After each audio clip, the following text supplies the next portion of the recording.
The Nomiki Show. The Nomiki Show. Yeah, clash momentarily for class solidarity. Cash circulating, give the masses back its currency. Greed from elites, oligarchs stay fed. Deep state, fake fed, everybody break bread. Racism, homophobia, sexism, religion in this melting pot we live in. Time to build a new system, unionize labor rights. Highlight the issue, talking heads left is best. The saga continues. The Nomiki Show. The Nomiki Show. The Nomiki Show. The Nomiki Show.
clash momentarily for class solidarity. Cash circulating, give the masses back its currency. Greed from elites, oligarchs stay fed. Deep state, faith fed, everybody break bread. Racism, homophobia, sexism, religion in this melting pot we live in. Time to build a new system, unionize labor rights. Highlight the issue, talking heads let his best. The saga continues. The Nomiki show. The Nomiki show. The Nomiki show. The Nomiki show.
show.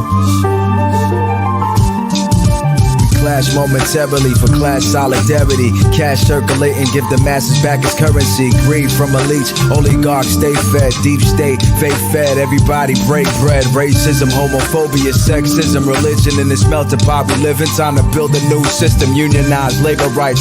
Highlight the issue, talking heads left is best. The saga continues. The Nomiki Show.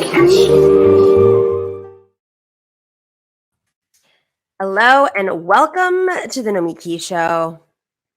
I am Nomiki Const, and it is Wednesday, December 8th.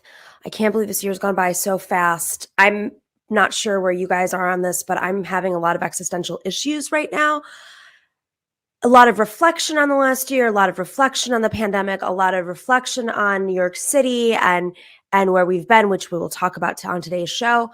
But I think my frustration, I have no doubt many of you feel this way, is we're still fighting this pandemic and we're fighting misinformation that is being weaponized misinformation for political purposes to basically protect the ruling class.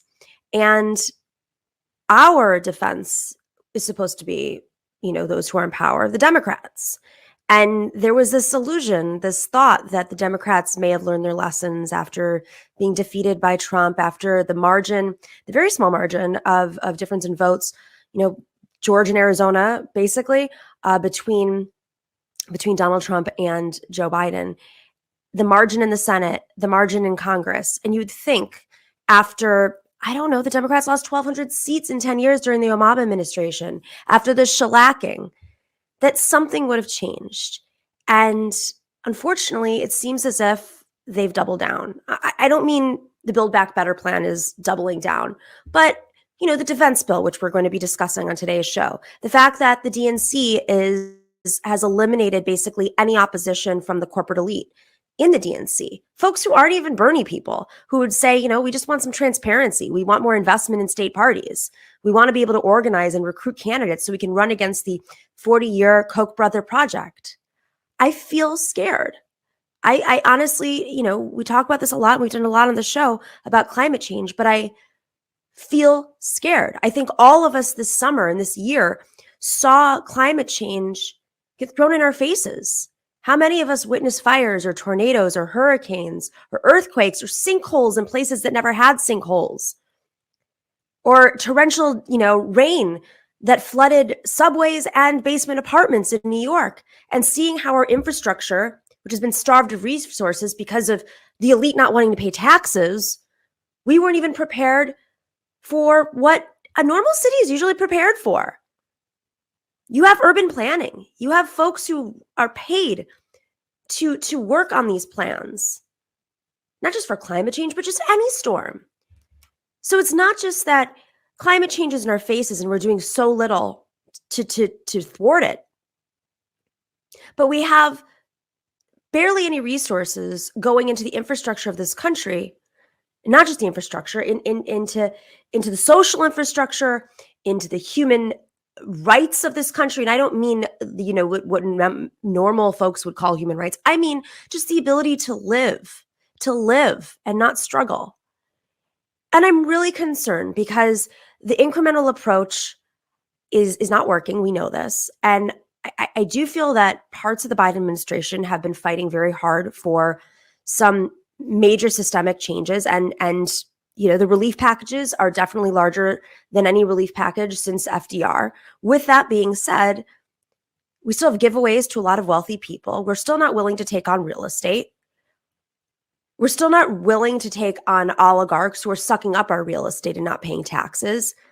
And the truth is, conservatives are using every single crisis to their advantage that they can organize. Until we're able to organize and get hyper-local, we're not going to be able to defeat the Koch brothers. We're not going to be able to defeat gerrymandering, which is going to truly screw us. We're not going to be able to defeat anything at the congressional level or at the state legislative level. Things like, I don't know, how Eric Adams is talking about turning New York City into a crypto city and paying bills with crypto. What? This is a real conversation coming out of the mayor-elect right now. His chief advisor is this guy, Brock Pierce, who's on the Lolita Express and was indicted for that. Is this the world that we're living in right now? And they're more concerned that Bernie Sanders has like a coat that was $200. We have to be more strategic. And I don't know what the solution is. I think everybody can do their part. I think we have to start winning elections. We have to start thinking outside the box. I mean, we are winning elections, but I mean, thinking outside the box, but how we win elections. So with that, I want to pitch one thing, and we're going to do this on the show regularly. You all know that I'm part of an organization called Matriarch. Matriarch supports working class progressive women running for office. And Matriarch is throwing an event, a training program for all candidates that are working class progressive women, very important, who are interested in running or are running in 2022. And their senior staff, if they have senior staff at that time. The launch of the training program was announced this week. It's going to be on January 29th. It is a digital training program. It's very exciting. You can go to matriarchpac.com. You will see the information up there. The nominations have opened up. So if you know of an amazing candidate, a working class progressive woman who is running federal all the way down ballot, definitely submit a nomination. You cannot submit yourself. You have to find somebody from your community. Surely there's somebody who loves you. Otherwise, I don't think you'd be running for office. But go on the form. I get a lot of emails. I cannot endorse. I cannot do anything. I cannot pull strings. So I'm just going to say that on the record because I'd be surprised how many emails I get. But we're really excited to have this program. It's a different type of training program. It addresses the systemic issues that candidates are facing, that working class progressive women are facing, that we learned last cycle. How to become viable earlier, how to get the big endorsements earlier so that you can raise more money and keep up with your opponent. That's Cori Bush on the front page right there. She's one of our incredible wins. She's a founding member of Matriarch. We're very excited to work with her in 2020. But this is going to be very exciting. And we are trying to raise $30,000 by the end of the month to do this training and to make sure that everybody has access to this training program. So if you are able to throw in a couple of bucks, go to matriarchpac.com. Trust me, it makes a difference. It helps us buy ads. It helps us get, trainers to be able to support this work. We're dealing with a lot of the class issues that women face when they're running, a lot of the other systemic issues. And then there's just the nuts and bolts. That's going to be part of the training program. So if you could throw in a couple of bucks, it makes a huge difference. It goes basically to the expenses of the training. And that is it.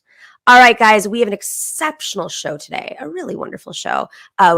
We have Alex Vazquez, who is a community organizer with CASA. It's an organization based in Maryland. They've been doing a lot of work around housing. That is what they do. But they had a big action a month ago, and he's going to come on and reflect, how that action went. And then later we have Michael Alpert, who is the author of No Bosses, A New Economy for a Better World. And then our panel, Rose Adams and Napoleon Legend are back. We're going to talk about Blasio. How does he rate? I'm going to be a little surprised by this. You might be surprised by my take. How does de Blasio rate as a mayor of New York, the largest city in the country? He's about to be out. There's about a month left in his term. And we'll be talking about the defense bill that was just passed yesterday. Sweeping defense bill and the implications that has on the U.S. and foreign policy. And we're going to talk about much, much more. Stick around.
Welcome back to the Nomiki Show. Alex Vazquez is a community organizer for the Maryland organization called CASA.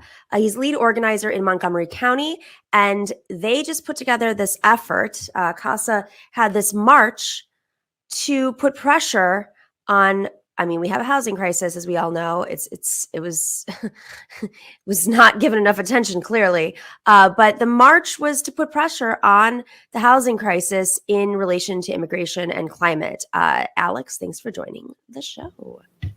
Hi, thank you so much for having me. How are you? Of course. Very good. How are you? I'm doing well. I'm doing well. So, Alex, let's just start off with what CASA does. Yeah, so CASA is a nonprofit organization that fights for immigrant rights.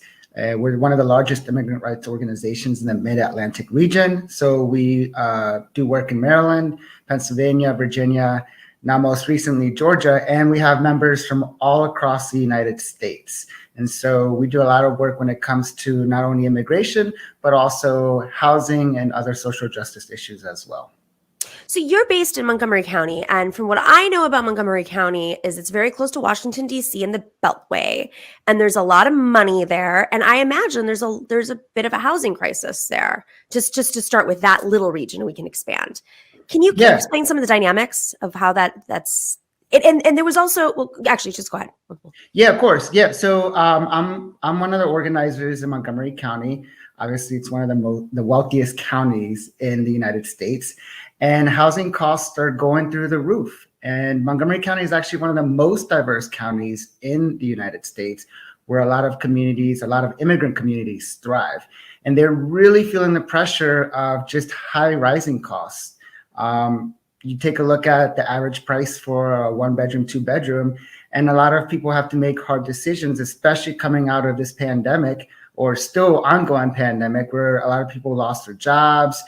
They had to, make some tough financial decisions. And so people, especially in the immigrant community, especially our members, CASA members, people that we work with a lot in the community are really having to make tough decisions on whether they have a place to live and whether they can afford affordable housing in Montgomery County. Before we get into the march, there is an election coming up next year in Maryland, a gubernatorial election. And last time around, it was, the Republican who is your governor was seen to be more moderate, not Trumpian, and a lot of Democrats didn't seem, as concerned with having him. What are and there's a lot of other legislative issues in Maryland that make it sort of free reign for special interests to just take over your state. So what are the implications of the political situation on housing? Well, I think this time around, the pandemic has really, really put priorities amongst community members, right? Mm-hmm. And it has shifted.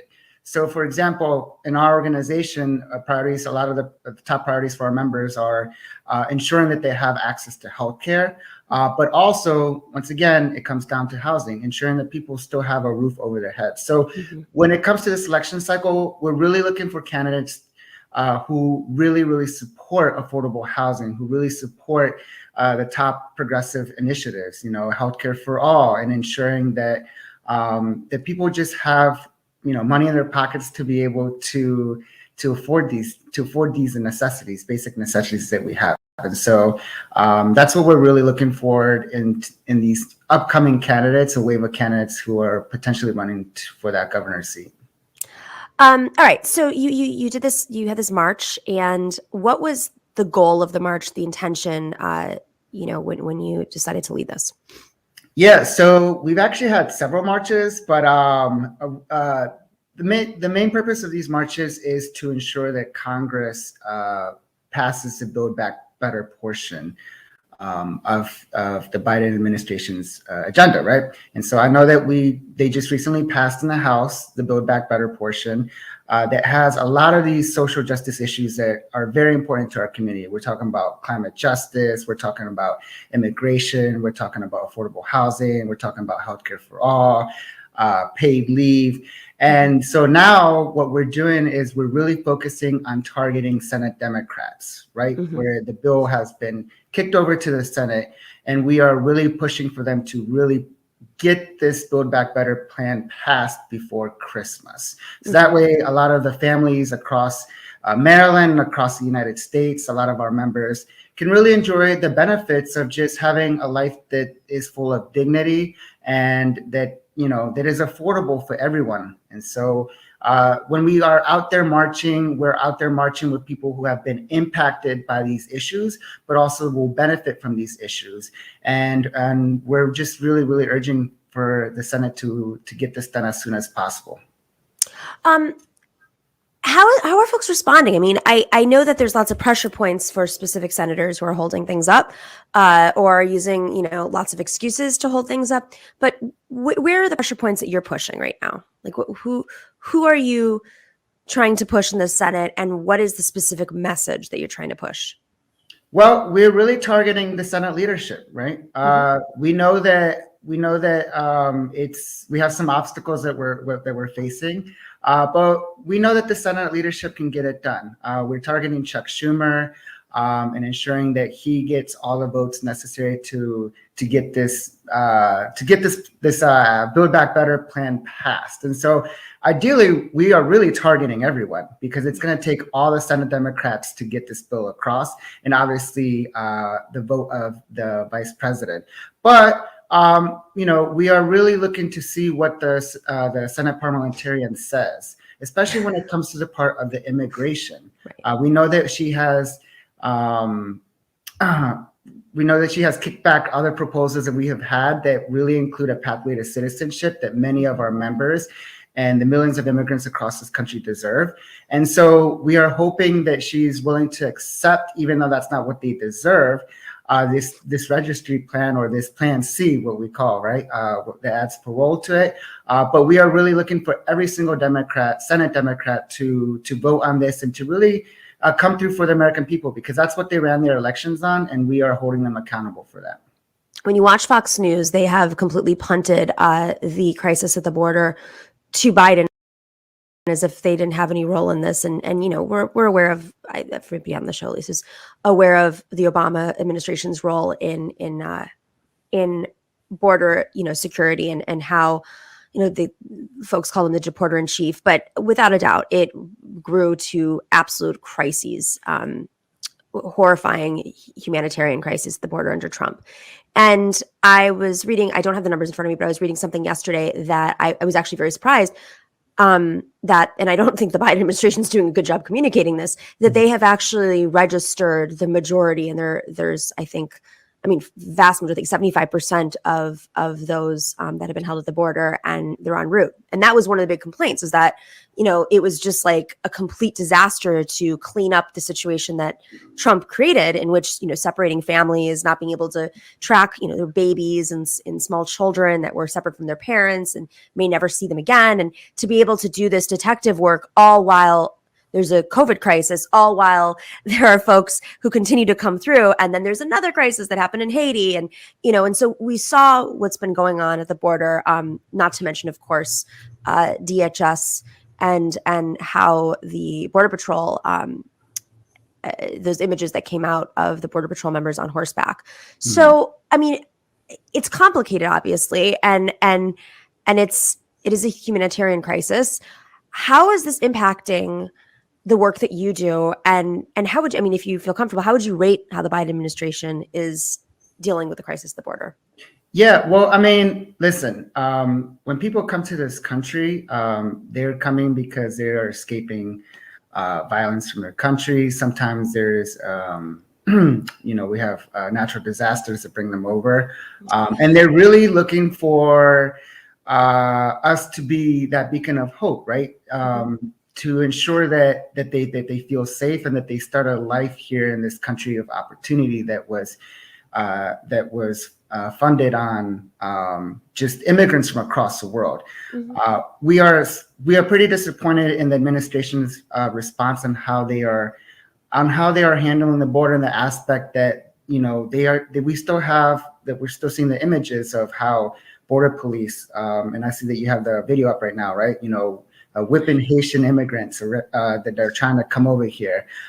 We still see those footages of people jam-packed at those border facilities. And so it makes the job difficult, and we wish that the Biden administration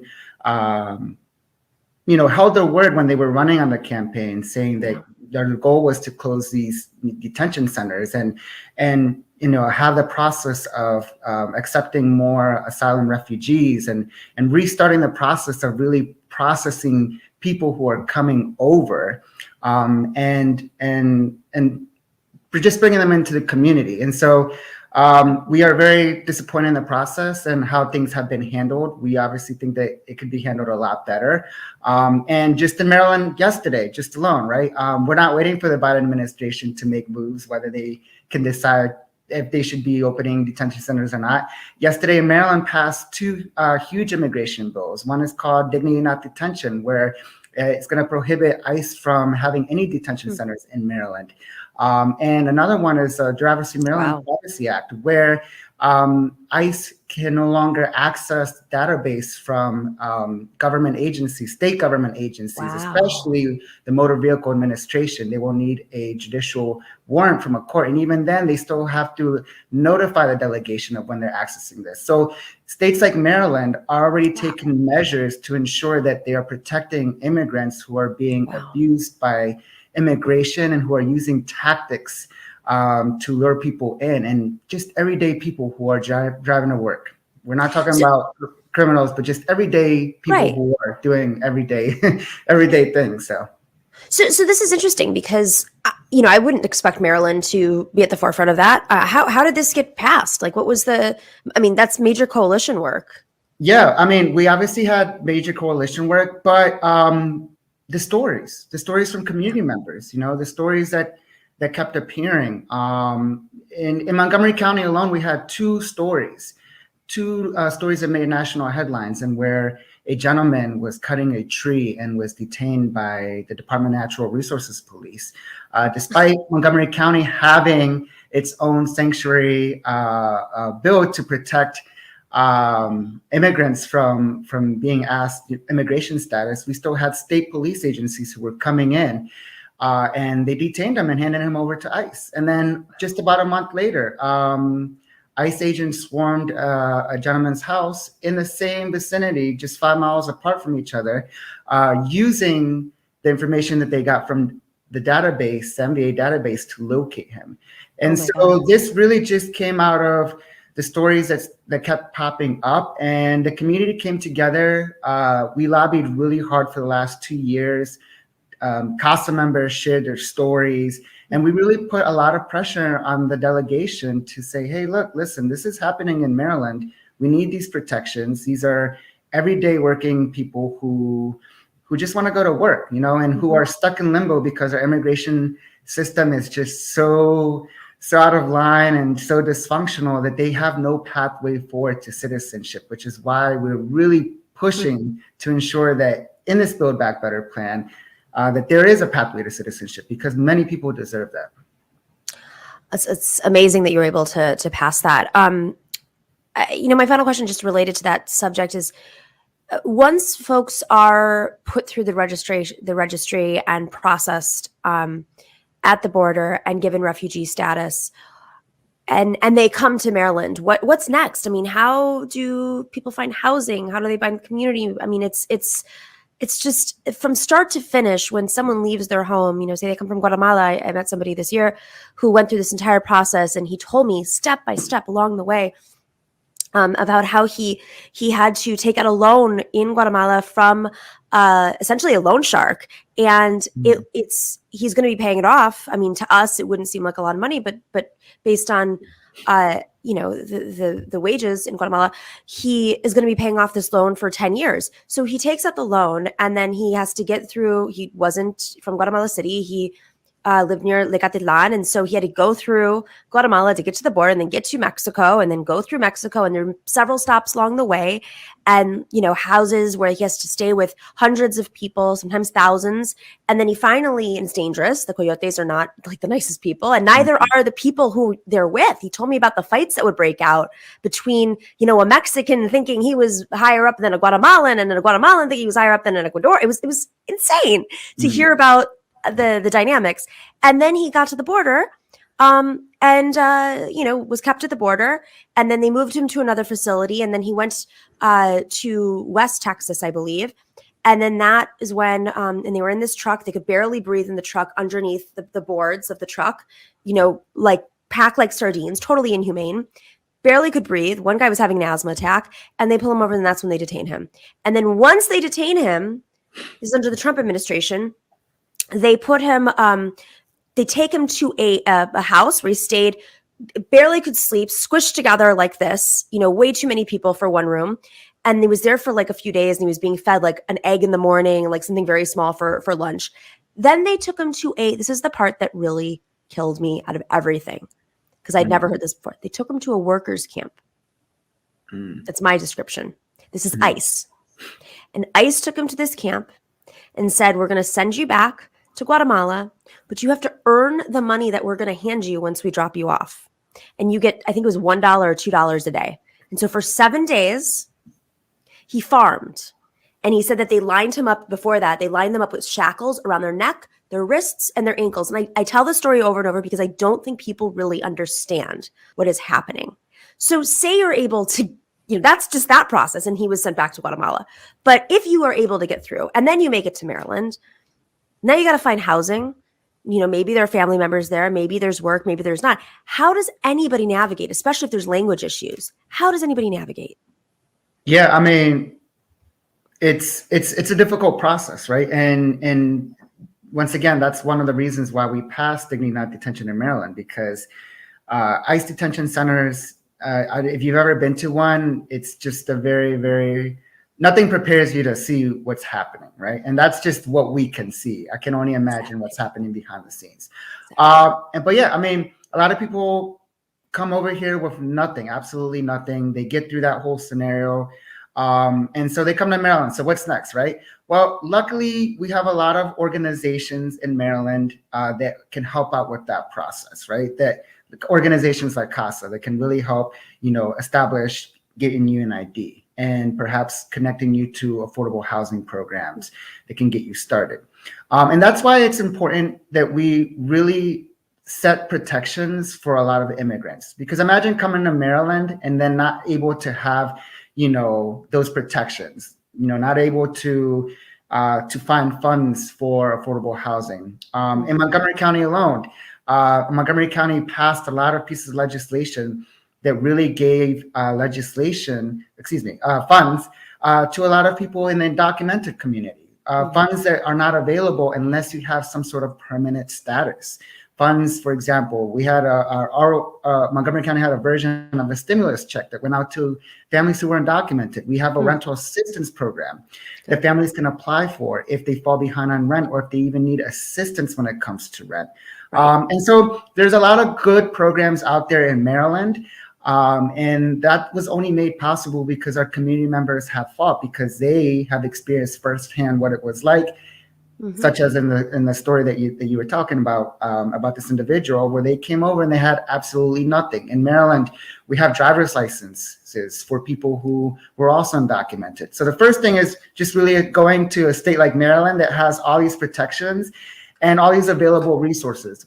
But at the end of the day, what's really going to help a lot of people is ensuring that they have some sort of pathway to citizenship and are able to establish some sort of permanent residency here. So that way they can apply for even bigger programs to give them more financial assistance. So that way they can apply for jobs where, the wages are 10 times better. And so that way they can even apply for schools. So that way they can increase their level of education and just have so many more opportunities and doors open up to them. And so that's why we are really pushing for this Build Back Better plan to ensure that everyone in this country, especially our immigrant communities, have available resources. So that way they don't go to a state and then say, what's next? So that way they have available resources to take advantage of. And, and for those, I'm not sure they'd be watching our show, but for those who are like concerned about, well, we can't afford it. Well, guess what? You're going to pay for it somehow. And it's going to come out of the budget somehow.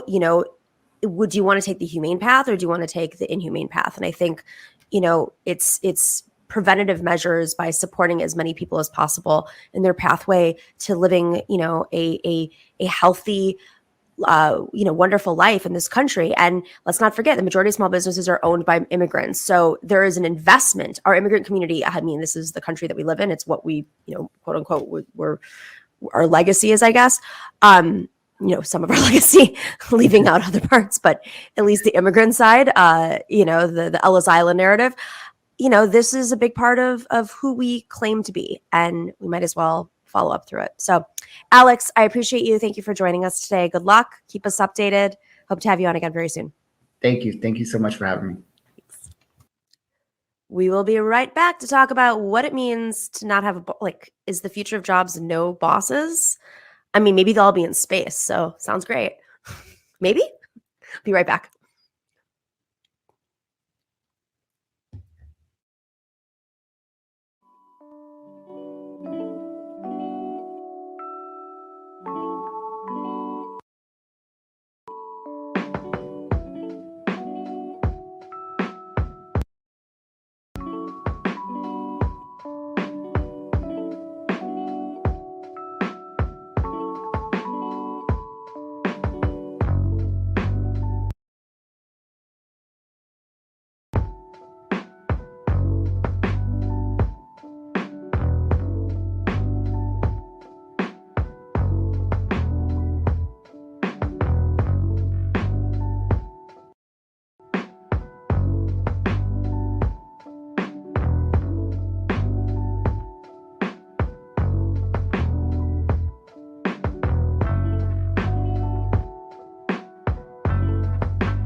All right, welcome back. Well, I start off the show talking about how we need more creative solutions to our problems because it's just not working. The traditional means are not working. Joe Manchin's not listening to us. Elon Musk's not listening to us. So what is it going to take? What is it going to actually take to transform circumstances rapidly so that working people, indigenous people, immigrants right now, so the entire country is sustained, so the next generation and this generation can survive? Well, our next guest, Michael Alpert, is the author of No Bosses, A New Economy for a Better World. Quite brilliant. Michael, thanks for joining the show. Thank you very much for having me. I really appreciate it. All right. So I love the idea of first off, the book cover is beautiful too. Published by Zero Books, friend of the show, your preface is Noam Chomsky and Yanni Varoufakis. Happy birthday, Noam Chomsky, yesterday, by the way.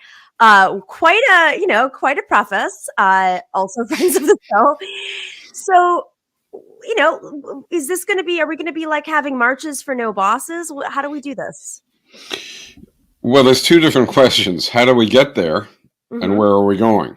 The book is about a place to go. In other words, the book is about a vision for a future situation. It's only to a very small extent about issues associated with how to get there. So I'm happy to talk about either one, but if we're talking about the book, it would be, the vision, the new economy. And the new economy, we call it participatory economics. Some people call it participatory socialism. It's not a blueprint where, everything is laid out and then sort of like a blueprint for a building, and you build it and you stick to the guidelines. Right. It's nothing like that. It's literally 5 key features, each of which we think is essential if a new economy is going to be consistent with our values: self-management, solidarity, diversity, sustainability, and equity. And so we make a case for each of these 5 features. And then as far as a new economy, the process of winning it, the process of developing, will add many details that we learn through experience. So just 30,000 foot analysis. If we're to look at, say, a union and how a union organizes. I'm not saying how they, because obviously the unions don't run businesses. They're part of businesses, they're labor. But how they organize. I mean, there is, let's pick the the most militant unions, the trade unions that we've seen, in American history. Even then, there's still leadership and there's still a union president. How are you able to, especially, at a job, how are you able to ensure that everybody is acting out of solidarity, everybody is, doing their part and is, I mean, especially if there's a workforce that's not experienced, younger workforce that may not necessarily know the path, like the way to conduct yourself. I mean, when you first join the workforce, there's a lot of things you learn. So how do you ensure that? These are all the kinds of questions that I and Robin Hennell, when we were thinking about this initially a long time ago, asked ourselves. They're exactly the right kinds of questions to ask. If you're going to say that you can't have private ownership, you can't have Bezos owning Amazon and so on and so forth. You can't have people owning the means by which we live. Well, okay, that raises an immediate question. In a workplace, if you don't have an owner, who's deciding things? So the answer for us in thinking it through was, we don't want there to be a strata of people who are deciding everything above everybody else. So the answer has to be the workforce. The answer has to be that the workforce is deciding, and the workforce needs an instrument by which to decide things, and that's typically called a workers' council. But now your question comes in. Okay, fine. So we say workers are going to make the decisions. Hello? In the world we understand, in the world we know now, workers are not inclined to even want to make decisions. They're not necessarily prepared. They don't have the information. They don't have the confidence. So why is that? And therefore, what do we have to change for that not to be the case? And the answer that we felt strongly as we thought more and more about it, I mean, partly it has to do with things that go before the workplace, your upbringing and your schooling and so on. But set that aside for a minute. Inside the workplace, in capitalism, the economy we endure, and in what was called 20th century socialism, the Soviet economy, the division of labor looks almost identical. You have about 20% of the workforce doing jobs that are empowering, jobs which, at least to a considerable degree, give the person doing it information, confidence, connections to others, access to daily decision-making, and so on. And 80% of the jobs are the opposite. They're disempowering. They literally reduce workers' skill, reduce workers' knowledge of the overall situation, reduce connections to others, eliminate access to daily decision-making.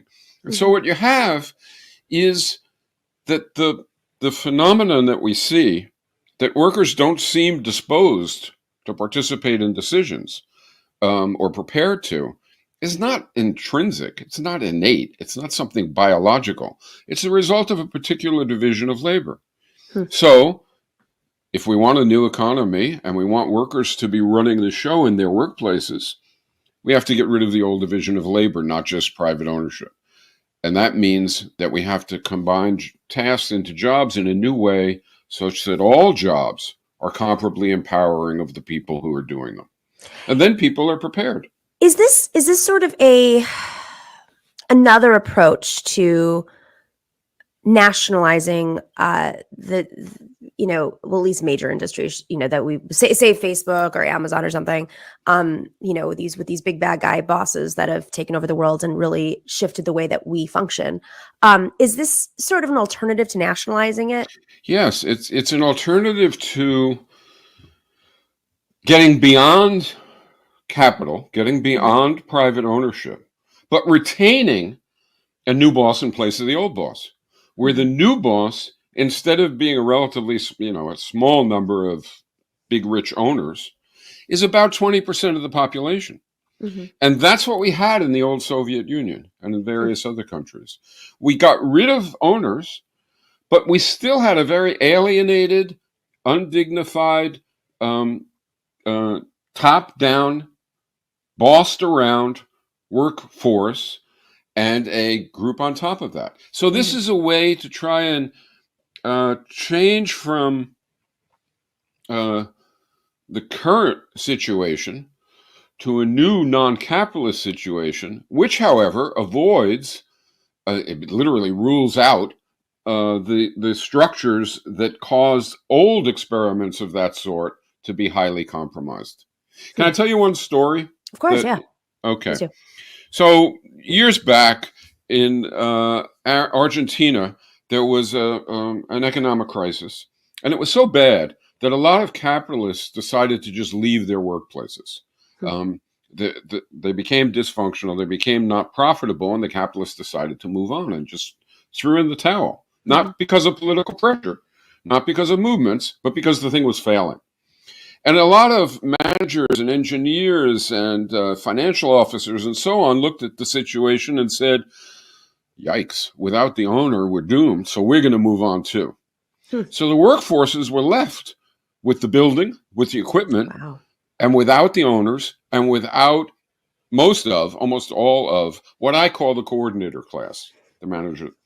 So the workers took over because they didn't have any place to go. And so I was in Argentina and supposed to give a talk to a set of representatives from factories that had been occupied in that way. There were about 50 representatives there, roughly speaking. And at the beginning of the meeting, we go around the room and everybody's very animated and excited. These people have taken over their workplaces. They've taken over their lives, and they're meeting people from distant parts of the country who have done similarly. We go around the room with people introducing themselves. And after a very few minutes, the mood is changing. It's becoming quieter and then depressed. And by the time we get to the seventh person, and I remember because it made such an impression, by the time we get to the seventh person, the guy says, I never thought I would say anything like this. I can't imagine that I would have ever said anything like this. But maybe Margaret Thatcher was right. Oh my maybe gosh. Maybe there is no alternative, right? And so what he was saying, and what the people before had been saying, was we took over, we instituted a workers' council, we instituted democracy. To an extent, we even instituted self-management, meaning people having a say in decisions in proportion to the degree that they're affected. We pretty much equalized wages, made some exceptions for good reasons, and now all the old crap's coming. Sorry. Now all the old... all right. Now all the old crap is coming back. Crap is okay. Okay. Now all the old crap is coming back.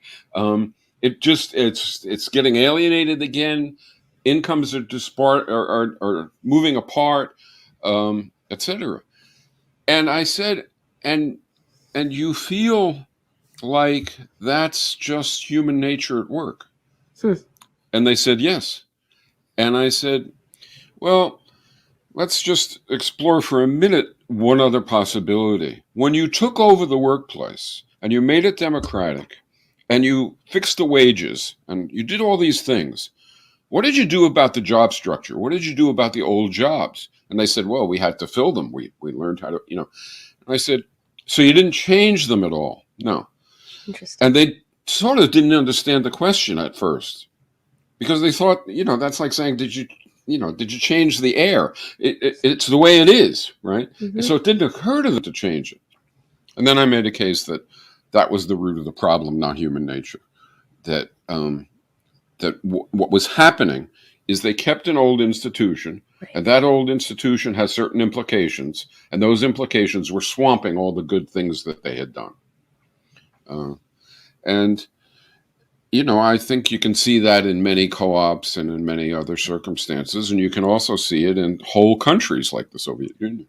Yeah, oh, absolutely. I mean, it's interesting as you're describing that. I'm thinking about organizations, progressive organizations who fall into the same habits that other organizations, more establishment organizations fell into, because the actual like the way that the organization operates was not shifted. Yeah. And simultaneously we see it, in many other spaces as well. It's like, even the media space, Yeah.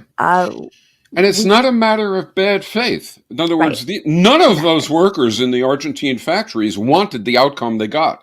Right. But they effectively made a mistake. They didn't know to change that one circumstance, and they paid a price for it. Right. Yeah. And it's sort of analogous to if you keep the owner. If you say you want freedom and you want justice and you want equity but you keep the owner, well, you're in trouble. Same idea. Right. There was this, I hate to bring him up and I might get in trouble for it, but there was this joke that Dave Chappelle made in his last very famous comedy special. But he talked about how the first man, and there's a movie now being done on this, the first man to be liberated when slavery was announced, he didn't even know he was liberated, but then he found out. And then what does he do as a black man who is a former slave? He becomes a slave owner. He goes out there and he brings in slaves. And it's because that was all that was known. And so, whether it's gender equity space or any other liberation, you have to change the conditions. You have to change the way the conditions operate, I guess, to be able to be truly liberated. Otherwise, you're falling into the same habits. There used to be an old joke in the United States that the worst boss to have was an old IWW member. And the reason was because the IWW member, of course, understood everything about the class struggle, about people interacting, about striking, and so on and so forth. And as boss, he now had to operate in a new fashion, and he was very good at it. So that was, but I mean, it's not that we're ciphers and that we automatically become, that we have no will of our own. It's not that, but it is that if you're in a situation over and over for a long period of time, it does affect you and it does constrain your choices. So it's conditioning. That's what, and pressure, actual pressure. And that's what, that part of participatory economics is about. So, covering ground quickly, get rid of the owners, treat productive assets, treat workplaces, resources, even skills and knowledge as a commons, not privately owned. Have workers' councils and also consumers' councils, because some consumption is private, but some is collective. So have that also. And then you have to have this new division of labor. And we call it balanced jobs or balanced job complexes. And that one becomes controversial among a lot of people because it does mean, in other words, what we're saying is consider a hospital. If surgery is an empowering job, which I think it is, so if it's an empowering job in a new situation with a different division of labor, somebody doesn't do only surgery. They do a mix of things, which is comparably empowering to the mix of things other people do. So somebody also doesn't only clean bedpans. Of course, there's learning involved. There's time involved. And the criticism that some will make is to say, I like what you're saying ethically. I like it. But let's get real. Most people can't do these kinds of activities. That's what people will say. And so they'll say, in pursuit of classlessness, you are sacrificing productivity so much that it outweighs the benefits. In that same Argentine situation, I'm sitting in a workplace that had been taken over. I'm talking to a woman who had previously worked at an open furnace. It was a glass factory. And so she spent all day doing essentially the same motions over and over in front of this furnace. And I did go and see it, and I would have lasted maybe 20 minutes. Yeah. And it was her life, right? It's her life, yeah. So they took over the workplace, and they're sitting around. And remember, the coordinator class left. So they got to do something about somebody keeping track of things, being the financial officer, so to speak. And she volunteered. So she became it. And notice they kept the old job. So she volunteered, she became it. And I'm talking to her, and I said, what was the hardest thing to learn? What was the most difficult thing for you to become good at in order to be able to do this job. And meanwhile, now the factory is succeeding where before, with the experts and the owners, it was failing. And she doesn't want to answer. She's a little, I guess embarrassed. So I said, well, was it learning to use a spreadsheet? She said, no. I said, was it learning accounting concepts? No. Was it learning how to, and I came up with 2 or 3 more things. And then I sort of just threw up my hands and said, what was it? And she said to me, first I had to learn to read. Oh my goodness. Wow. And so the myth that the reason why working class people don't do work, don't do activity in the workplace that is empowering, that involves skills, that involves conception and so on. The myth that's genetic is no more intelligent than the myth that women didn't do it or blacks didn't do it because of genetic reasons. Right. It's a function of the structure of society and the way people are treated and denied and relegated and so on. And so that criticism, I think, bites the dust. And then we have those features. There's 1 or 2 more features, but we're sort of making quick progress.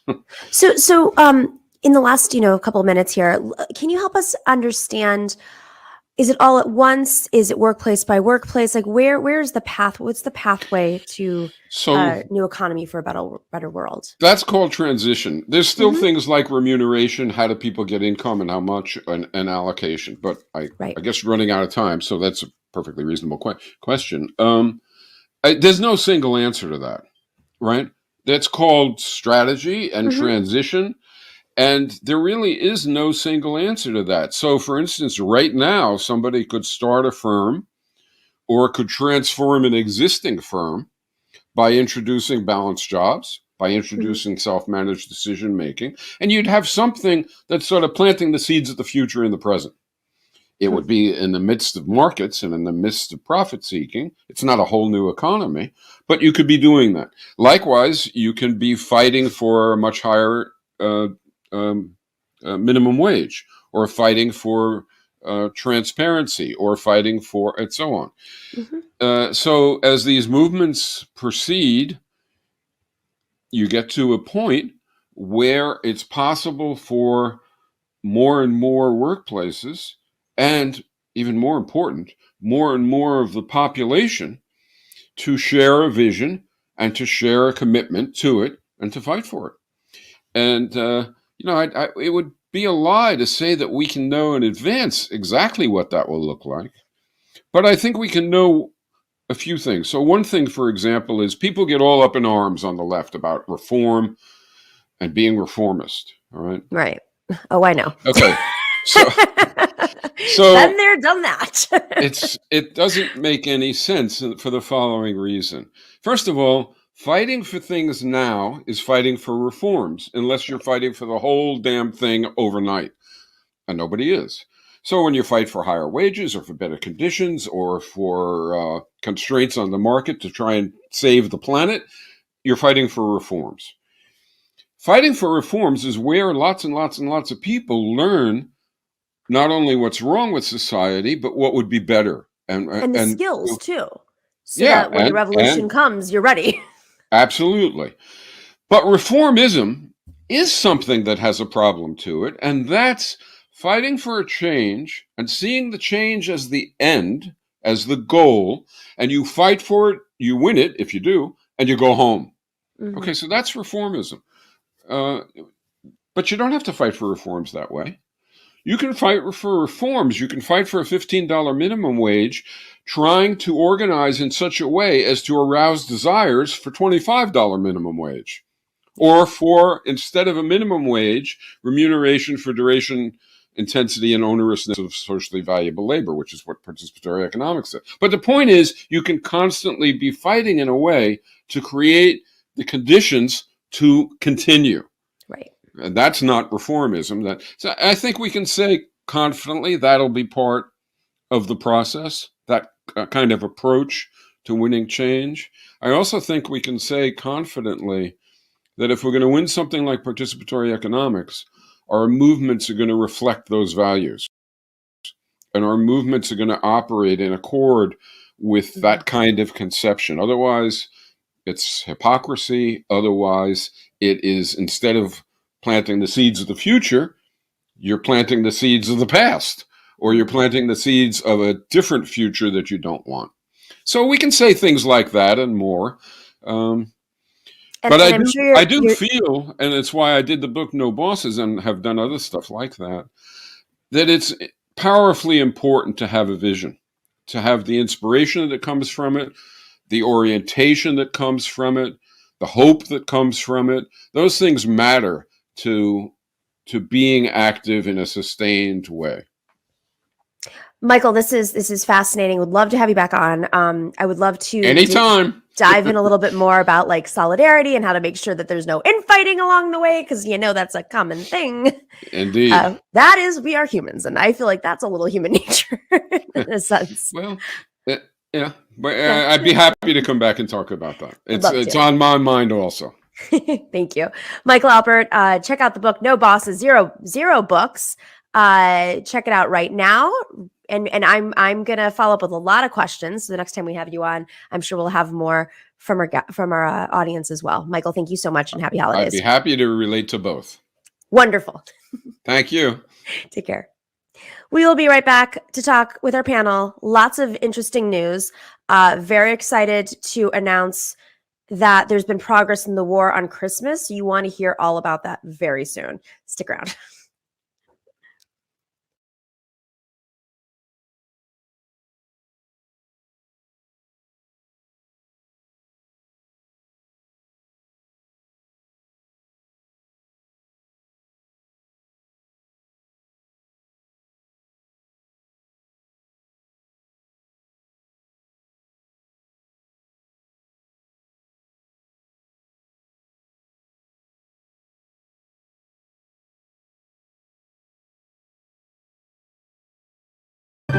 The Nomiki Show.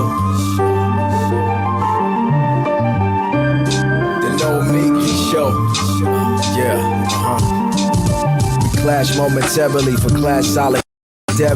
Cash circulating, give the masses back its currency. Greed from elites, oligarchs stay fed. Deep state, fake fed, everybody break bread. Racism, homophobia, sexism, religion in this melting pot we live in. Time to build a new system, unionize labor rights. Highlight the issue, talking heads left is best. The saga continues. The Nomiki Show. The Nomiki Show. The Nomiki Show. The Nomiki Show.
momentarily for class solidarity. Cash circulating, give the masses back its currency. Greed from elite. Oh, hey, we knew that voice. That's Napoleon Legend, and he actually happens to be with us today. Very exciting panel. Welcome back. We have Napoleon Legend, hip-hop artist, Brooklyn-based, always traveling the world, speaking multiple languages. Just saw him post a clip of himself in a documentary like 10 years ago. That was cute to see young Napoleon. That's on your Instagram. And we have Rose Adams, who is a political reporter who has been with The Intercept and covered New York City politics and news at the Brooklyn paper and AM New York. We got some New York news today, so I'm excited to have you guys on. All right, let's just start off with what I find. Like, I don't know why I've looked at this picture like 9,000 times and I've never, but I just think it's the funniest thing in the world. And I know people are coming after me saying I'm pro arson, but Jesus Christ, like Fox News, the war on Christmas has come for them. Let's post this. Just something to laugh about. Oh, look it. The tree in front of Fox News is on fire. Supposedly, I think it's 2 men now have been apprehended for lighting the Christmas tree on fire.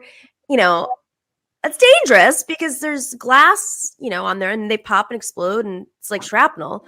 But it's also really funny. So 2 things can be true at once. I'm not really here to ask you your thoughts about it. I just wanted to laugh. But if you have any thoughts on the tree being on fire and the war on Christmas, please. I kind of feel bad laughing about it, but it's just making me laugh seeing that image for some reason. I guess it's God's fury getting back to Christmas tree. Yeah. Well, like the funniest part is I'm looking at my Instagram and I get these trolls basically who've seen me on Fox News or other like conservatives that I've, you know, debated in the past who are like, I can't believe you'd be pro arson. I'm like, I can't believe you don't defend, you know, when Black men are killed. How about that? It's unreal. Okay. Anyways. Well, obviously God doesn't approve of Fox News right now. It's burning Christmas trees. You know, but they're gonna pivot and they're gonna say it's the war on Christmas. It's right. I mean, I would be surprised if they did it. That's how long term. I mean, the Koch brothers probably had this plan like 20 years ago. They're like redistricting, abortion rights, immigration, and the war on Christmas. It's a false flag event. False flag event. All right, they're gonna be riots tomorrow. You know they're gonna say that the riots on the street all over the war on Christmas. Well, anyways, shifting gears a little bit, I do want to talk a little bit about serious stuff. Well, that is serious, but so Mayor de Blasio, we're going to touch on de Blasio quite a bit right now because for many reasons, but Mayor de Blasio in his final month as mayor has announced vaccine mandates for private companies. So right now, if you are a public employee, if you are an employee of the city or the government, you must be vaccinated. And as a result, shocker, there were all these protests by primarily NYPD members who don't live in the city because they refused to get vaccinated. And he decided to up it and just say, let's go for it. And you know, I have opinions on why he did it so aggressively, but you know, there's questions about whether or not this is constitutional. That's great, cool, but by the time they fight that off, we may have actually thwarted having another round of you know, crazy super spreaders. Rose, what do you think about this move?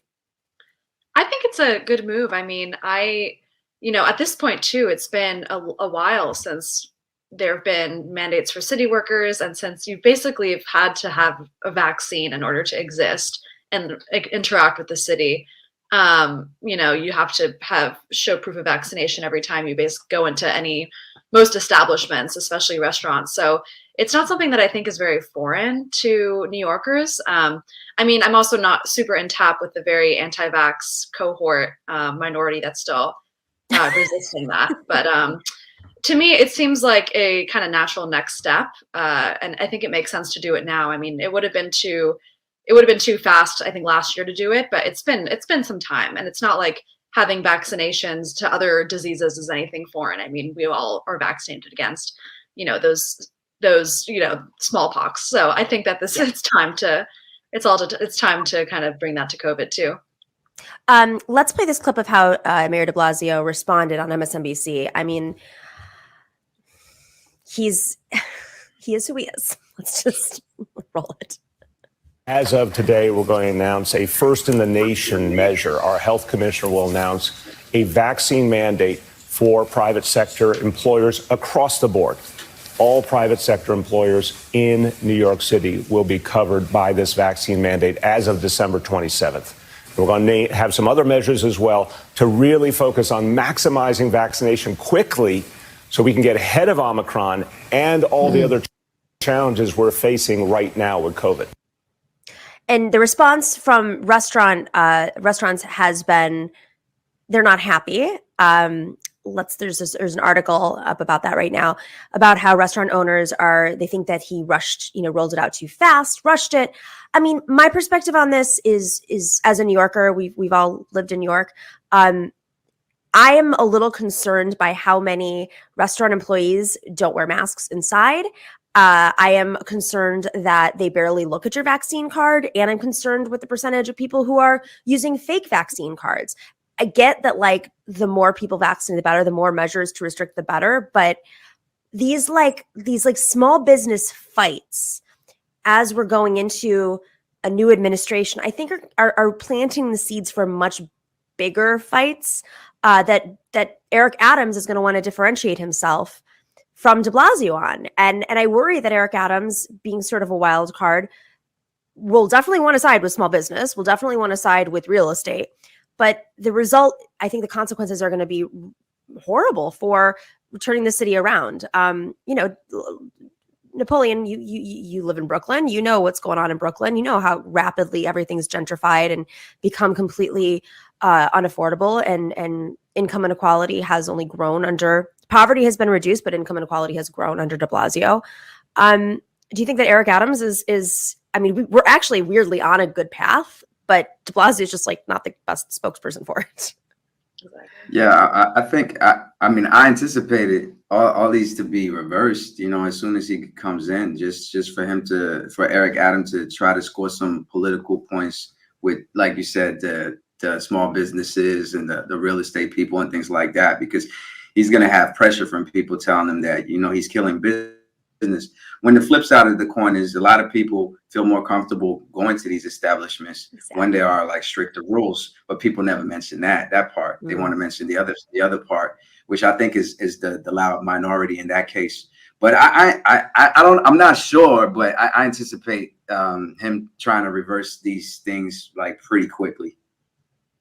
Rose, are you aware of has Adams, I know he's in Ghana right now on a spiritual trip. He has a right to go on vacation after a well-fought, campaign. But has he said he's going to reverse this? Is he supportive of these vaccine measures? I'm not aware of any statements he's made coming forward, but I think it is interesting in terms of him maybe reversing it. He's not beholden to this same sort of history that de Blasio is, and de Blasio has always had to fight the fact that he did not react quickly enough to COVID early on, and did not take it seriously enough early on, and didn't close schools early. And that got so much flack for that. I mean, early 2020, most of 2020, he was seen as like the ineffective mayor that failed to prevent the tragedy in New York City in, April and March and June in 2020. And so I see this sort of mandate as sort of an extension of his reaction to that and that press and that truth that he just didn't do enough early on. So he's constantly trying to make up for that. And you see that in all these vaccine mandates. And, I think his much better policies in 2021 that have kept COVID down in New York City. But Eric Adams doesn't have that sort of baggage that he needs to, prove himself in any way that kind of de Blasio is now. And also being at the beginning of your tenure, I think we're seeing some bolder moves from de Blasio because he's sort of a lame duck. He's not really worried about being popular among, he's already been unpopular for years. So Eric Adams is going to want to please a lot of people in different camps. So he's probably not going to be as concerned with strict COVID policy. It's interesting you say that, because I want to talk about the legacy of de Blasio, and he is a fascinating figure when you look at his term. But you say he's not as popular. And in favorability, right, he's not as popular. But Eric Adams Mayor de Blasio has far more votes than Eric Adams ever received. This was not a plurality by any, this was ranked choice voting. It was complicated. There were a lot of candidates, but Mayor de Blasio won the first time and the second time overwhelmingly so. Last one was the lowest turnout election in the history of New York City. And we have low turnout elections in New York City in terms of mayoral races. So this was not a mandate, is what I should say. But Eric Adams seems to be running around like he was the chosen one. And the thing that Eric Adams also won't face, which we can't forget de Blasio faced, is this war with Andrew Cuomo. I mean, it's just, for those of you who weren't following, like the last 8 years was basically the Andrew and Bill de Blasio like fight fest all day long. Bill de Blasio would say something and then Andrew Cuomo would fight him back or try to take credit. And it did stall a lot of progress in this city and maybe even drowned out some of the progress that was achieved under the de Blasio administration. He wasn't perfect. There are a lot of factors. He's also not great at messaging stuff. But at the end of the day, when you're looking back at history and what was passed and what wasn't, do we think that de Blasio is really going to look worse than, say, I don't know, Rudy Giuliani or Michael Bloomberg? Napoleon, what do you think? I mean, looking back, I did, read the retrospect. I think that I don't think he's going to be looked at as worse because he did do a few good things, and sometimes maybe kind of reluctantly with certain things or did things halfway. But when it comes to affordable housing and when it comes to a lot of environmental stuff like bike lanes and the fares and things like that, these are positive things that I think people that could be credited to him, whether directly or indirectly. And did he do enough? And did he do exactly what he promised? No. But I do think that he'll probably be looked at a little bit more positively than these other guys. I think what was most disappointing is him not really holding like the NYPD accountable or the police force accountable and kind of cowering to that tough lobby. I felt like he should have showed more leadership in that sense. But overall, I mean, he did do a few things that we need to be credited if we were honest, I mean, they doxed the NYPD, or I should say the union doxed his daughter. I mean, that to me was I remember making a joke being like, what do they have on de Blasio? And then the next day they doxed his daughter. And, if you can't do anything after that, it's I don't want to say it's a deep state, but they clearly have a lot of power over the city. And so many of the members of the NYPD aren't from the city. So Rose, I mean, you can do a scorecard, but what do you think some of the greatest successes of the de Blasio administration and then the, the failures or the weaknesses of his administration? Yeah, first of all, I totally agree that I think it's going to be one of those mayoralities that is, I think, going to be remembered better than it felt at the time. And I think partly because of it sort of ending on a positive note. I mean, he won the Cuomo battle. That is big time. No one would have seen that coming a year ago, that he won the Cuomo battle after losing it for all those years. But I guess in terms of his sort of pluses and minuses, I mean, he did universal pre-K, that 100%, doing that early really helped, I think, bolster his reelection campaign. I mean, that's something. Can you explain what that is for folks who may not be familiar? So he basically made free pre-K for all, New York City. And, there's obviously public school, and that starts in kindergarten, but before there wasn't a free option for preschool. And so he allowed there to be a preschool option, which seems like it's just a very necessary thing. I mean, working families, there's not usually a stay-at-home parent, or they can't afford to have childcare for a kid that's 3 or 4 years old before they can start kindergarten. So that is something that affected tons of families. That was a great policy, and I think that really helped propel him forward. But he also did a lot, I think, for immigrants and immigration. He had ID NYC, so all immigrants can have whether or not they're documented, can get an official government ID.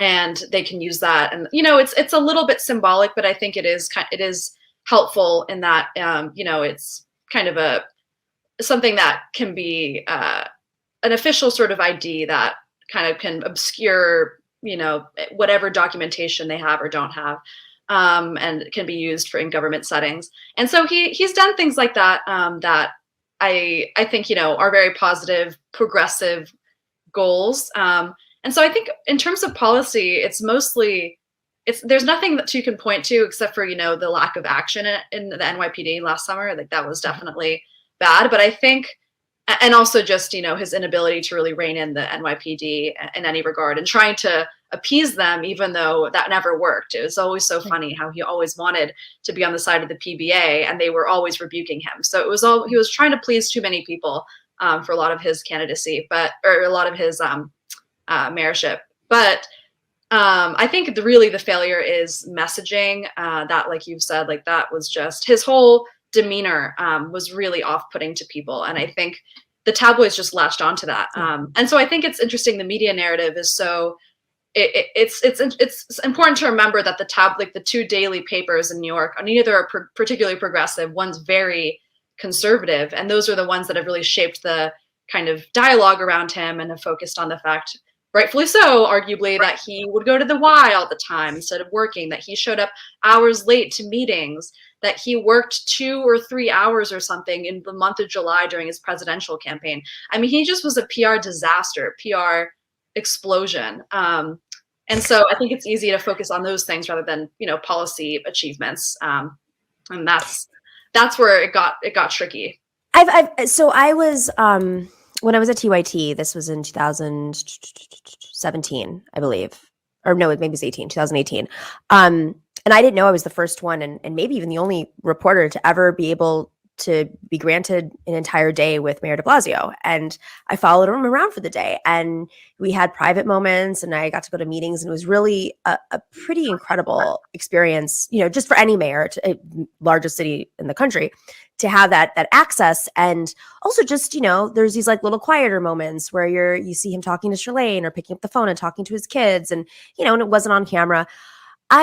What I found, there were a lot of things I found fascinating, but I asked him this. I said, I asked him first off, who does he model himself after as a mayor? And he came out of the Dinkins administration. A lot of people may not be aware of that. Probably our last real progressive and decent mayor in New York, at least in the last 50, 60 years.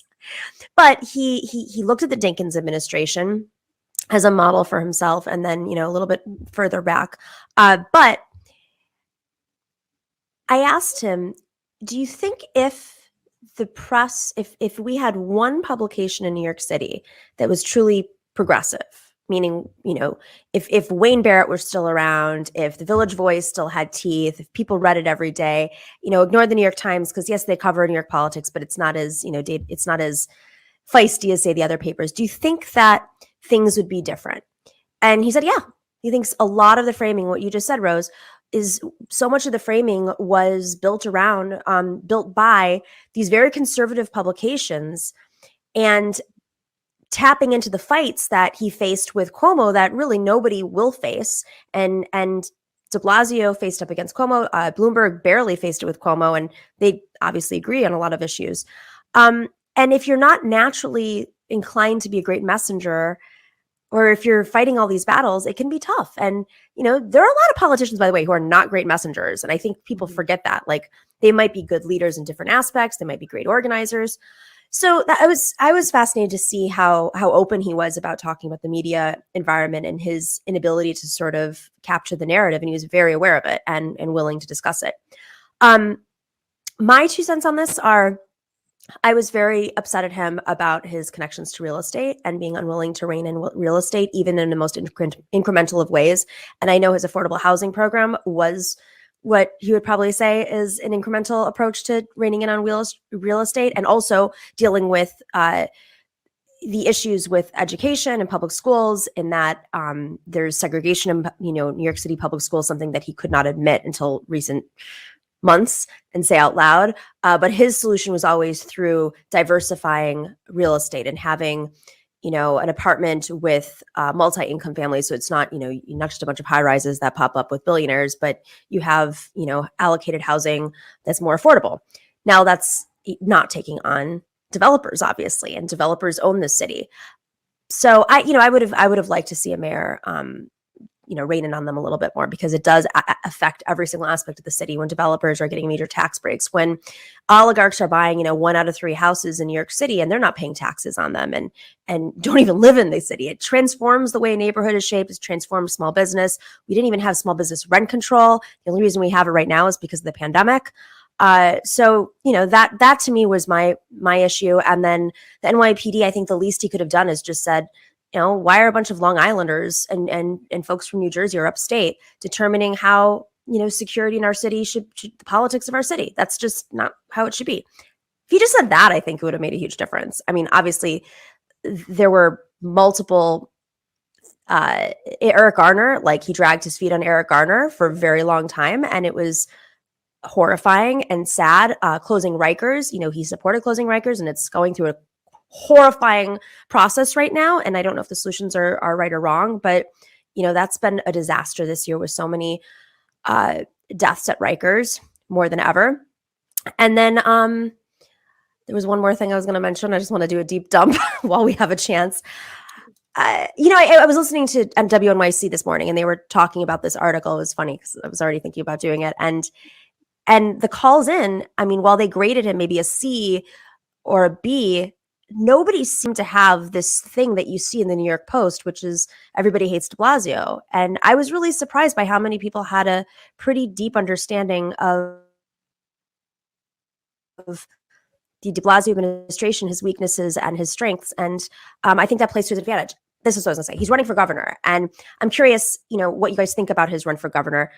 Do you think that he thinks he's actually going to win? Or is this about his opportunity to really talk about the success and remind people and dig into his legacy? Or is it both? What do you think, Napoleon? Well, I'm not too well versed on the governor races in New York to know if he actually has a chance to run, but obviously it's just like don't worry. His run for president was to me it's like a personal commercial for him and his brand, regardless of where he's going to take it.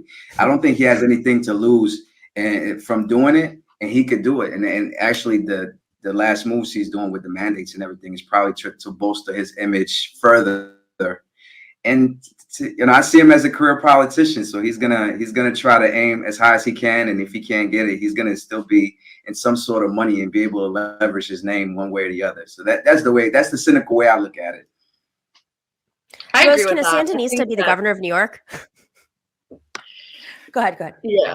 I feel like this is a long shot candidacy for sure. It's New York State is so much less progressive than the city, and he's progressive, and those are all of his accomplishments are progressive. We have other, if you're going to compare with progressives, we have, other better suited candidates in the field. I think Tish James is going to gobble up a lot of progressive votes, and she has a state profile. People know her across the state. She has a very high profile. She had that investigation into Cuomo. I think in terms of who he's going up against, it seems like it's something he could leverage into maybe a, commissionership or something. But I would be surprised. I'd be surprised if he thought that he had a real chance. But I think he maybe actually thought he had a real chance in the presidency. So maybe he really does think that. But I don't think that that's the case. I know people thought that. I just never bought it. I felt like he can't be that naive. And there has to be some other angle. And the only angle I can think of is this is an opportunity for him to really lean into, this is what we achieved, so that, the New York Post legacy is not what sticks in people's minds, because people always go, thanks to Blasio. Yeah. But it's interesting because, you mentioned his public messaging, and it has been bad for the most part, as when he's been mayor, but he's an amazing orator. Like, he's a great debater. And I was reminded of that during the presidential debates. where I was like, wow, this is why we elected him. This is why we reelected him, because he's really good at talking about his ideas and about making them sound viable and about, patting himself on the back. So, I mean, that could be a good point too. I mean, just getting on the debate stage is kind of where he shines. And so that really would be useful in reconstructing his legacy and image. That's a good point. He was killer in the debate. It was awesome to see. All right. I don't want to leave New York just yet, because on our show, we actually haven't covered Cuomo that much, which is crazy given everything. But Chris Cuomo, since last week, has resigned from CNN. And every day there's a new piece of information that's coming out. He resigned from CNN. He was making $6 million a year. He had a 3-year contract with CNN, and now he's at absolute war with CNN, is going to sue them for $18 million, basically his 3-year contract. He stepped down from Sirius XM, where he had a show. I don't know what happened there. I used to work at Sirius XM, so I'm really curious how that happened. And then HarperCollins, which was publishing his book, has decided that they're not going to continue his contract for his book. And it's all based on essentially, what happened. Letitia James unveiled through the Attorney General's investigation of Andrew Cuomo that Chris Cuomo was advising, much more than he even said, advising the Cuomo administration. And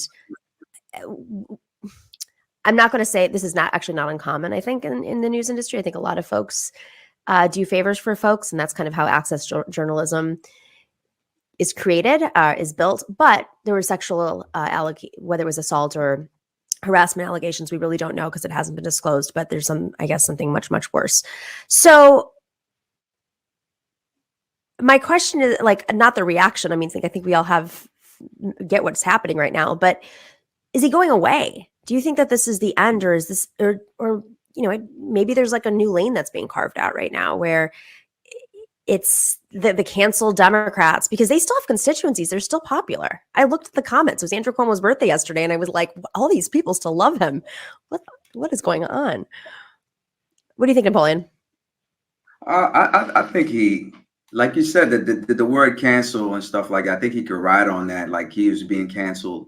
And since he's one of those in your face, as I say it how it is, I don't need to have the same decorum as the regular news person. I think there's a way for him to reinvent himself in a way. And it's not going to be what it was when the platforms on CNNs or whatever. But I think he still has enough, like you said, of an audience and people who like him and follow him for him to find another lane for himself. I don't think he's done.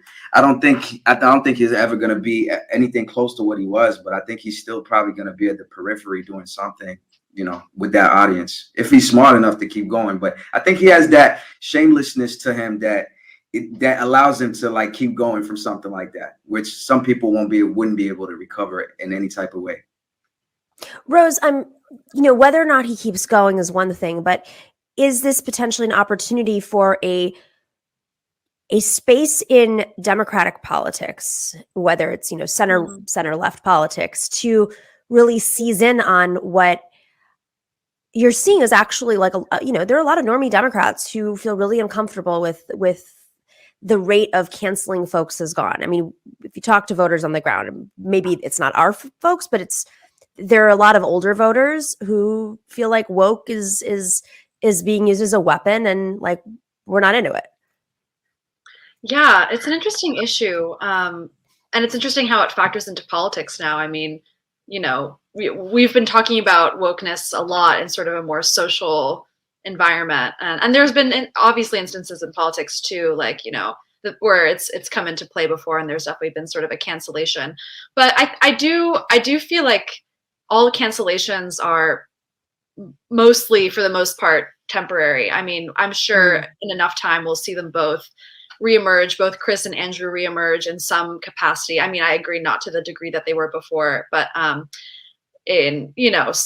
becoming power players. I mean, we see Jeffrey Toobin's back online. It only takes a few, and everything is relative to the degree of severity. So yeah, that would take a few months. This will take a few years. But in terms of sort of left, center left politics, I think that is something we that definitely needs to be grappled with. And like, how do you address, issues within a party without, having it be sort of you're in or you're out.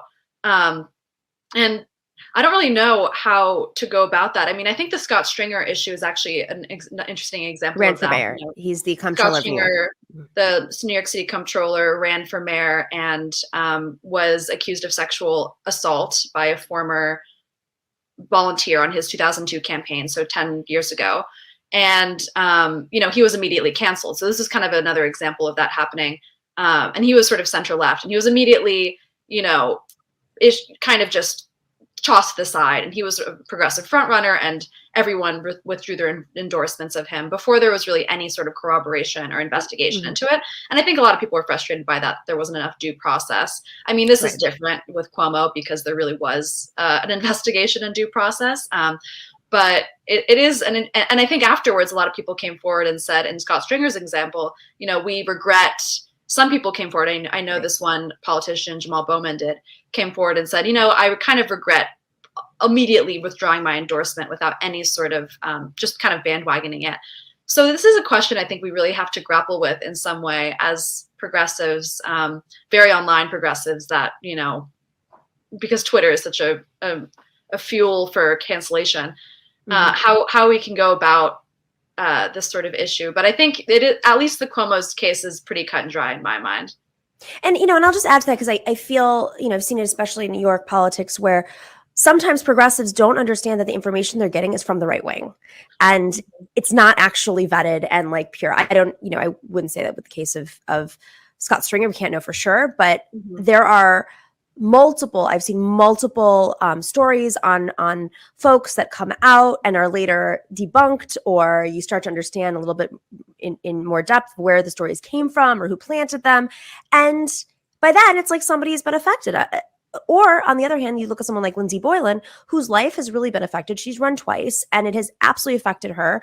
The harassment, the smears, you see Malatrust, the Chancellor SUNY, who is being defended right now. And he was very much part of the strategy to smear and combat Lindsey Boylan. And she has to deal with those repercussions as well as everybody who's been, whether it's sexually harassed or assaulted in the from the administration. And, what are we as a society doing to make sure that their voices are supported and their careers are supported? Because that is your life. That's your livelihood.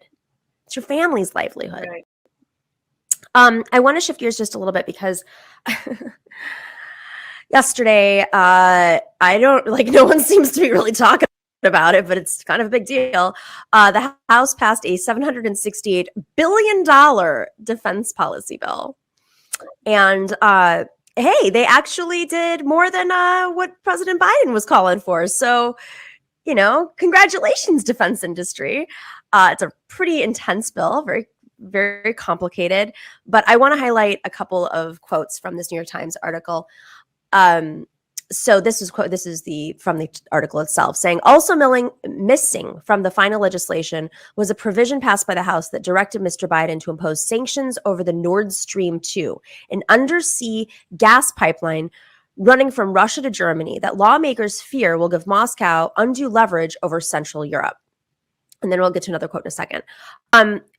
Josh Fox comes on our show a lot, and Josh Fox is, of course, the director behind Gasland and Gasland 2, who I would say mainstreamed the fight against, fracking and natural gas, and was a big part of the fight in Europe to ban fracking. And there are all these loopholes, and even in New York State where we've banned fracking, which he helped lead that effort too, there are loopholes. But he's always said since 2016 that the Putin anger towards Hillary was really came down to this fight over pipelines, and specifically in the Arctic. And you go back and like, oh my gosh, this does seem very much that's what's happening. And so he's been beating the drum on this for a long time, saying Russiagate is sort of a thing, but it's not in the way that the Democrats are framing it, because the Democrats don't want to be seen in this like oil war with Russia. It's not a great policy. Yeah, I mean, foreign policy is complicated and has a big impact in our lives. But Rose, I mean, are we like in this like weird quiet war when we talk about a Cold War, I mean, like, to me, that's the Cold War. It's really over oil and gas. Totally, yeah. And looking at that whole situation with it just seems that, you know, this could be really ripe for a big conflict. I mean, the pipeline is clearly not just an issue in terms of environmentalism. It's also, you know, a power play for Russia to both, you know, take more control over the Ukraine, since the Ukraine won't have, I guess, access to the fees that they normally would because the pipeline goes through their country. So this is both a power play to gain access over, you know, Ukraine, and then also to just become a huge power player in terms of having the gas in and being able to distribute gas in Europe, just giving Russia all this power. And we've seen during COVID how much Europe sort of needs that. So it's, you know, the U.S. has already come out against it a while ago and been, like, you know, anti the pipeline and having, you know, going to sanction it heavily. But it just seems like there's nowhere to go but up in terms of escalation. So it definitely is a worrisome thing. And it's going to be interesting to follow, but it's hard to imagine that, you know, as the U.S. sanctions get more intense and that in turn makes the Russians more angry, that this wouldn't become a, you know, potentially Cold War-like scenario. Right. Napoleon, what I find interesting about this and sort of the moves by Russia and some of Putin's, and when I say Russia, I really mean Putin. So I know people get really intense about this. So the Putin government and his allies the political side of this is destabilizing countries in Europe through pushing candidates that lean more fascistic and more quote unquote populist. And so you're seeing, especially in Eastern Europe, a lot more of that rise, and it's creating conditions, or the conditions I guess existed, but creating conditions where there can be a destabilization of parts of Europe, whether it's Brexit or which there's a direct role in interference. I mean, foreign interference happens everywhere. I get it, but if the goal is for a pipeline and more natural gas, and the pathway to that is through essentially pushing fascism. It's a pretty scary situation. I mean, you spend a lot of time in Europe. Like, how are the conditions on the ground right now? I mean, it's definitely scary, and in particular, I've been actually was part of a new show, on French TV, and they were talking about how France politics is becoming even more right wing, and there's a lot of right wing candidates, and there's rival right wing candidates with Le Pen and Zemmour. So I'm seeing more and more countries in Europe, just like in America too. It's like everything seems to be leaning towards the right. So I definitely think it's a trend going on, and it's definitely a concern. And if people like Russia and forces like that are underhandedly kind of pulling the strings or pulling along because they want to destabilize as their intention, we're heading towards, you know, like very, very sketchy future when it comes to that. You know, it's going to be very, very complex, and I think the tensions are just going to keep slowly rising until I don't know what happens. I want to read the second quote from this article that stood out to me. Quote, "I support having by far the strongest military in the world and the good paying defense jobs in my district that protect our troops," said Representative Andy Levine, a Democrat from Michigan. "But," he continues, "I cannot support ever increasing military spending in the face of so much human need across our country." That's like classic, you know, politician speak. But what I find so powerful about that is he actually narrows in on what creates the conditions for the right wing to spread. And, you know, obviously military spending and government spending is a message that libertarians and some people on the right or anti-establishment like to hone in on. But I mean, the conditions of not putting your money into your own people and not paying for healthcare, not having a fully funded education system and infrastructure. We're sitting here fighting over building roads right now with a fellow Democrat. But, you know, we have no problem throwing out, you know, all these contracts to defense contractors. I think, you know, he's obviously onto something, but just to pivot back to the rise of fascism, I mean, Rose, how much of that is the root of what's happening right now?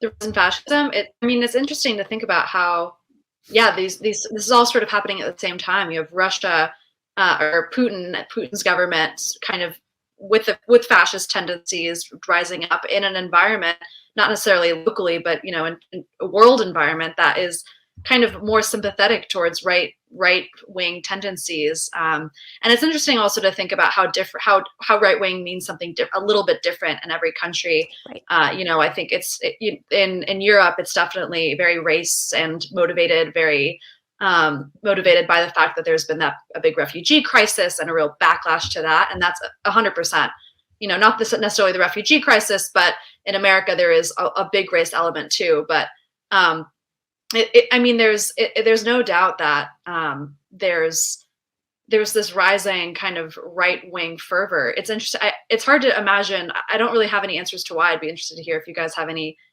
theories as to why this is happening now. Maybe it's something about how, the conditions, it's just sort of a sort of pendulum swing. That could be it. But, kind of just quickly back on the military spending thing, though, it's we just exited a 20-year war. And the defense bill is bigger than it was. It's just, and we have in part because of the new technology that they need. Like, why do we need that? Right. Anyway, I was on the Hill. I was on Rising yesterday morning or 2 days ago, and we were talking about the satellite fight, the space laser fight that's happening right now between China, Russia, and the U.S., and how that is the new, that's the new arms race. And I my basic question was, how many do you need in space? And their argument was, well, China and Russia are jamming up our satellites, so we need more satellites. And they're creating these space lasers that block things. I'm like, what on earth? I mean, this is the fight. And I mean, the implications still, by the way, affect human lives. So if we're sitting here saying, well, at least, there aren't soldiers out there. No, I mean, if you disrupt a power grid, as we've seen multiple times, how does that affect somebody's ability to survive, to be able to access water? If you're, on a 15-story apartment, and you're elderly, you can't move, you don't have water. People need to understand how this stuff impacts their lives. And that is something I think the Biden administration could do a much better job of explaining.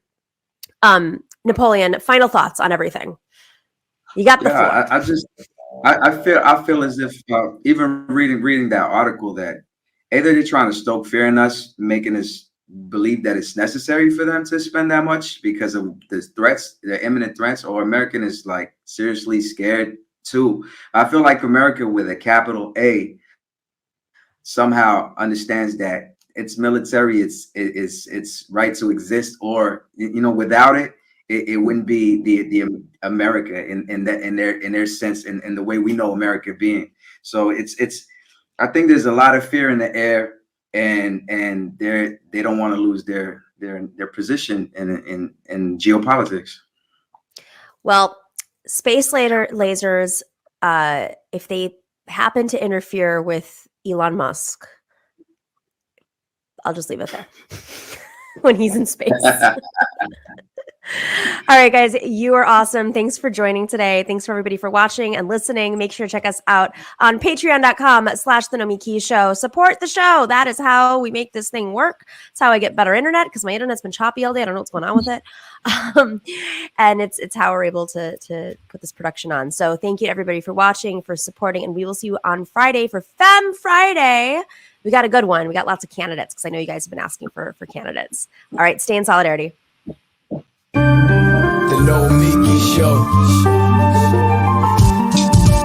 Clash momentarily for class solidarity. Cash circulating, give the masses back its currency. Greed from elites, oligarchs stay fed. Deep state, fake fed, everybody break bread. Racism, homophobia, sexism, religion in this melting pot we live in. Time to build a new system, unionize labor rights.